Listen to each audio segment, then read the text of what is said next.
குழந்தைகளே, இன்று நாம் ஒரு சின்னதாயானாலும் அற்புதமான ரகசியத்தை பார்க்க போகிறோம்.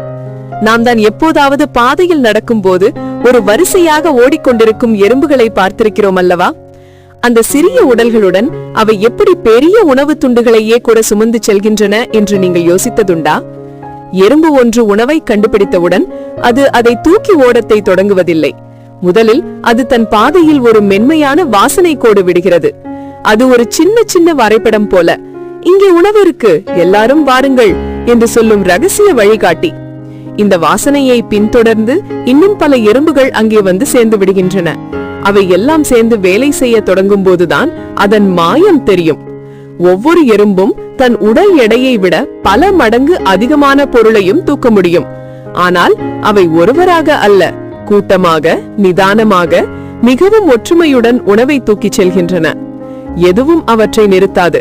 கற்கள் இருந்தாலும் இலைகள் விழுந்தாலும் அவை மெதுவாக திசை மாற்றி தங்கள் பயணத்தை தொடர்கின்றன. இப்படி சிறிய உடல் கொண்ட எறும்புகள் கூட பெரிய காரியங்களை செய்ய முடிகிறது. காரணம் என்ன தெரியுமா? அவை எப்போதும் சேர்ந்து செய்கிறார்கள். ஒன்றுபட்டால் எந்த பெரிய சுமையும் லேசு என்று எறும்புகள் நமக்கு கற்றுக் கொடுக்கும் அழகான பாடம் அதுதான்.